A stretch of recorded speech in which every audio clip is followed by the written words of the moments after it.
ইমাম বুখারী রাহমাহুল্লাহ, যাকে আমরা সবচেয়ে বেশি চিনি, ইমাম বুখারী রাহমাহুল্লাহর উস্তাদ রয়েছে ইমাম আলী ইবনুল মাদানী রাহমাহুল্লাহ, আল্লাহ তাকে জান্নাতবাসী করুক।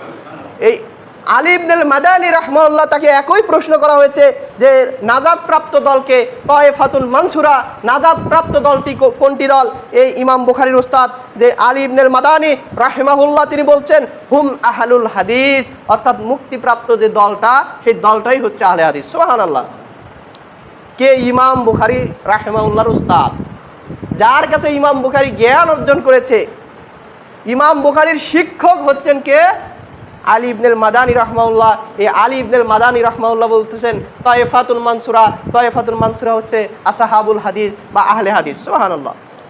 তারপরে আরেকজন স্বয়ং ইমাম বুখারী রাহমাহুল্লাহ, তিনি তায়েফাতুল মানসুরার ব্যাখ্যায় ওই হাদিসটা, যে হাদিসটা আমি বললাম সহিহুল বুখারী 3641 নম্বর হাদিসের ব্যাখ্যায়, ওইখানে যে শব্দটা রয়েছে তায়েফাতুল মানসুরা, এই তায়েফাতুল মানসুরার ব্যাখ্যায় স্বয়ং ইমাম বুখারী তার গ্রন্থের হাদিসটার ব্যাখ্যায় স্বয়ং ইমাম বুখারী বলতেছেন যে আসহাবুল হাদিস।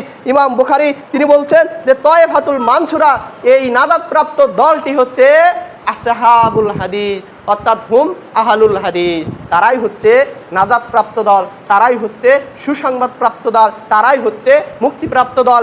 ইমাম হিব্বান রাহমাহুল্লাহ, তাকেও প্রশ্ন করা হয় তায়েফাতুল মানসুরা, এই তায়েফাতুল মানসুরার নাজাতপ্রাপ্ত দলটি কোনটি? তখন ইমাম ইবনে হিব্বান